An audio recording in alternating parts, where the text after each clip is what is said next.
Hello everybody and welcome back to my sensational playthrough of Vergil's Downfall. This is Mission 3, Power Struggle. Something you want to note about this mission is that the DLC does start to get a little bit harder, especially on Vergil Must Die. On Vergil Must Die you'll run into a hell of a lot of wisps, which is a good thing and a bad thing because they can be very difficult to fight before you know what to do with them. And this happens with anything that you're going to fight in this game, because whether it's a wisp or an imprisoner or a couple of butchers, it is just going to be difficult until you figure out a way to fight them on your own terms. With wisps it's very easy to jump cancel them in the beginning until they turn gold, at which point they become uninterruptible. And then after that it's just a matter of chasing them with blistering swords. Storm swords are especially good against them because it causes a lot of damage very fast.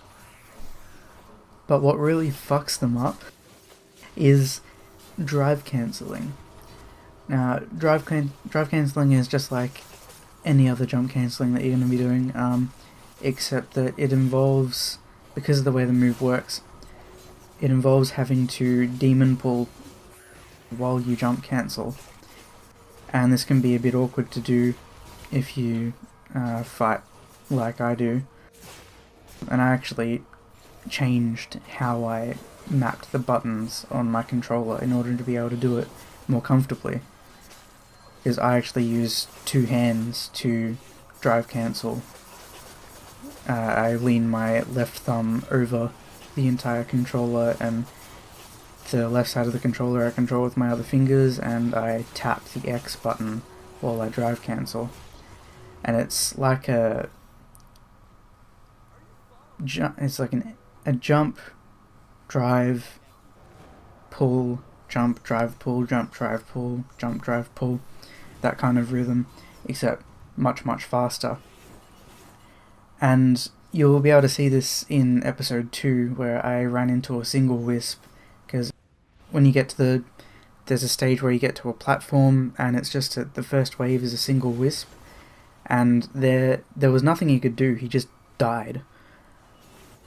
And this is because drive will flatten the enemy into the ground.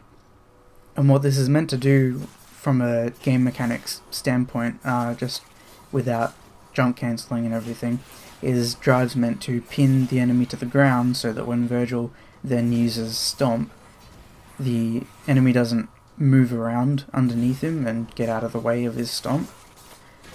And I thought that's really cool because you basically pin them to the ground and then you hit them with the sword and you come down. But with drive cancelling you can keep an enemy perpetually stunned, which is exactly what happens to wisps or indeed any other enemy that you do this to. And you can do it with the chainsaw guys like this one, and it is extremely useful because you can just do the solar flare, and then if you want to you can do drive cancel like that.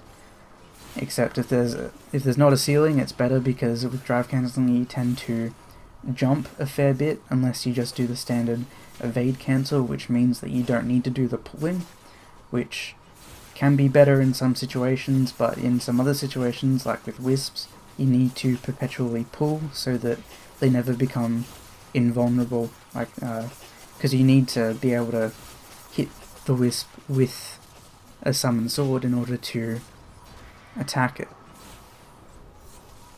One thing I will note though is that it doesn't work so well with rages, and it doesn't work with enemies like the Butcher or Tyrants.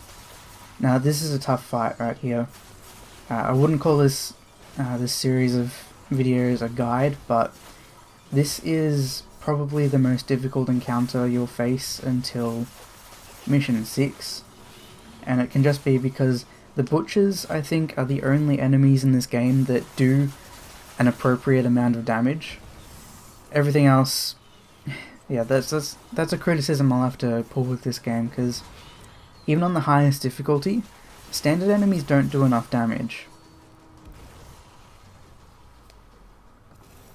but as long as you keep hitting them with solar flare or atomic, these are the perfectly timed left trigger and B and right trigger and B moves, you should be able to launch them again and again and again. Make sure to hit them both though, because if you only hit one, then the other one starts doing its ranged attack. That's when it can start getting a bit hairy. But right now I kind of like to talk about score chasing.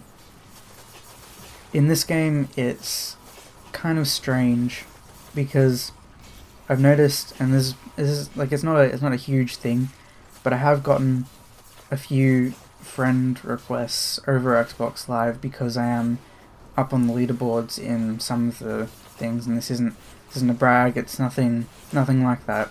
It's just people mistake these high scores for being extremely good at the game, when I get lower scores now, but I am better than I was when I was doing the leaderboard chasing thing. And that's because when you leaderboard chase with Vergil, you have to use Devil Trigger restoring items, the large Devil Trigger stars. You just get a lot of red orbs, and you do the mission, and every time you come across a divinity statue, you buy a new stock of them, and in every single encounter, you put on Devil Trigger, you start the doppelganger, and you'll get essentially double points for the entire fight. And as long as you make sure to milk every enemy for points by doing different combos, never repeating things a whole lot, that means no jump cancelling really, it means you stay on the ground a lot as well.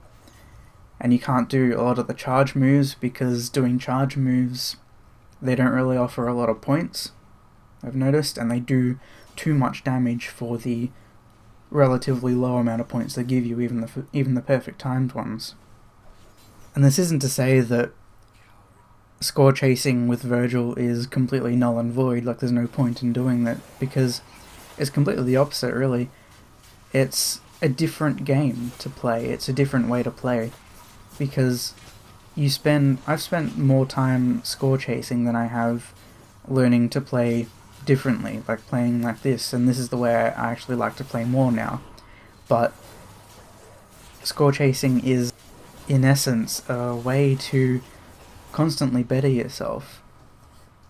And that's something that you should really be proud of if you do the score chasing thing, because you are getting better at doing the same thing. You are squeezing every enemy for points. You learn things about the spawns. I've learned more about the spawns in this game by score chasing than just playing through to see how cool things can look when I kill them.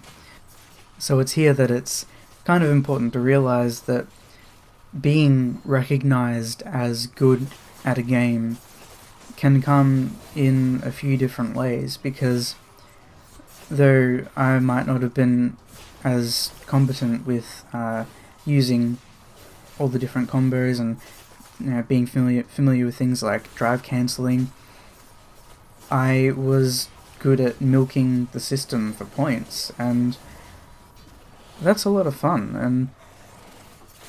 And of course, as I say how I'm getting better at the game, I managed to get myself hit by a wisp.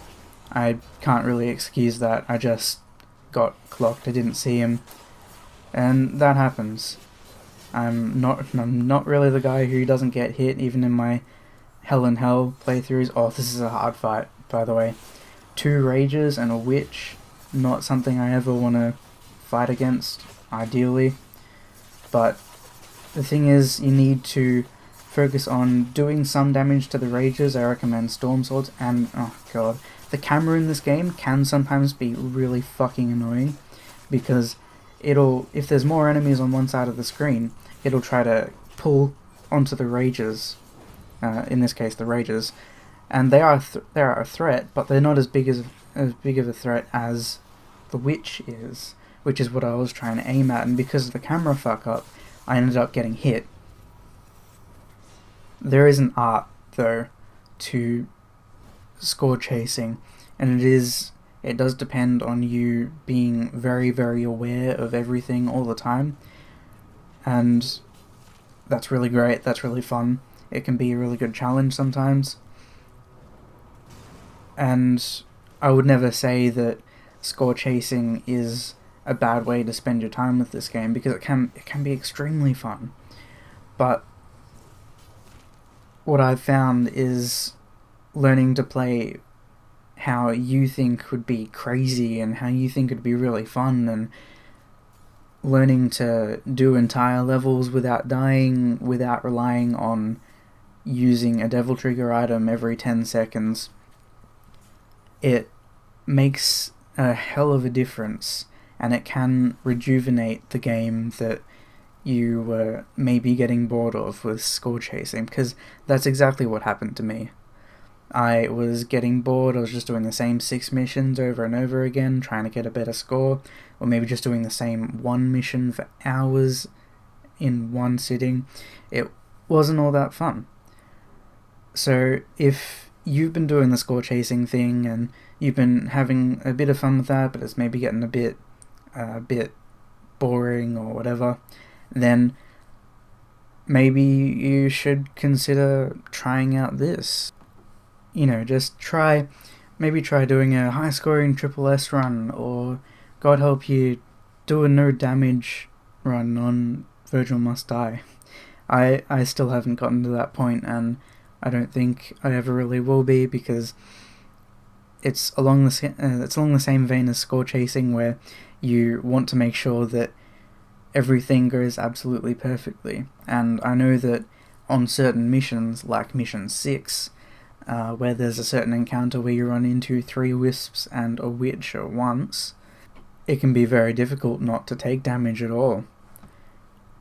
Which isn't to say that there's nothing valid about it, because if you can take no damage on mission 6 in this, congratulations. I can't do it. I've seen a specific YouTuber who I will link in the description of this video, even though I have spoken a little too far at the moment. His name is Michelle Gunn 201, and it is very inspiring play, so if you're interested in seeing more gameplay of a much higher quality than mine, then I recommend you go check him out. But I've spoken for a while now, and the video is over, so thank you for watching, and I'll see you for the next episode.